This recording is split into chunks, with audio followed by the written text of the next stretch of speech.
NEET exam కోసం తిరుపతి జిల్లాలో 9 పరీక్షా కేంద్రాలు ఏర్పాటు చేశారు. 4556 మంది విద్యార్థులు పరీక్ష రాస్తున్నారు. మరిన్ని వివరాలను తిరుపతి ఎస్వీ ఆర్ట్స్ కళాశాల నుండి మా ప్రతినిధి కార్తిక్ అందిస్తారు.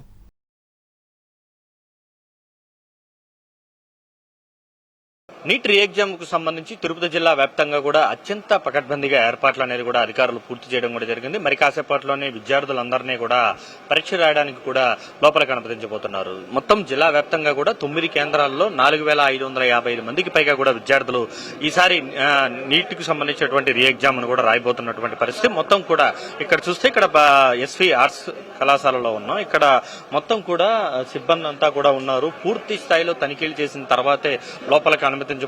విద్యార్థులు ఎవరైతే పరీక్ష రాయబోతున్నారో వారందరూ రాగానే ఈ విధంగా ఇక్కడ ఉన్నటువంటి బయోమెట్రిక్ ద్వారా ఆధార్ కార్డును చూసి వచ్చింది పరీక్ష రాయడానికి వాళ్ళ కాదా అనేది కూడా ఈ బయోమెట్రిక్ యంత్రం ద్వారా రావడమే. ఇక్కడ ఫింగర్ ప్రింట్ వేసిన తర్వాత వేసినటువంటి వ్యక్తి ఆ హాల్ టికెట్ లో ఉన్నటువంటి వ్యక్తి ఒకటేనా కాదా అనేది సమీక్షిస్తారు. అలా సమీక్షించిన తర్వాత ఇద్దరు ఒకరేని తెలియని తర్వాతే దాని తర్వాత తనిఖీలకు కూడా లోపలికి పంపుతారు. అయితే లోపలికి వెళ్లేటువంటి క్రమంలో కూడా అత్యంత పకడ్బందీగా కూడా తనిఖీలు అనేది కూడా చేపడతారు. ఎక్కడా కూడా ఎలక్ట్రానిక్ గాడ్జెట్స్ కావచ్చు, వాచెస్ కావచ్చు, ఏది కూడా ఏ చిన్నది కూడా ఈవెన్ చెవిపోగులకు సంబంధించినటువంటి నిబంధనలు కూడా ఉన్నాయంటే కూడా అధికారులు చెప్తున్నటువంటి క్రమంలో పూర్తి స్థాయిలో తనిఖీల తర్వాత అనుమతించబోతున్నారు. మొత్తం పోలీసుల యంత్రాంగం కూడా సిఐలతో పాటు డిఎస్పీలతో పాటు అందరూ కూడా ఇక్కడే ఉన్నటువంటి పరిస్థితి. ఎవరిని కూడా చిన్న ఇబ్బంది కూడా రాకుండా, ఎందుకంటే గతంలో జరిగినటువంటి పేపర్ లీక్ కారణంగా ఇప్పటికే కూడా ఒకసారి పరీక్ష రద్దయినటువంటి క్రమంలో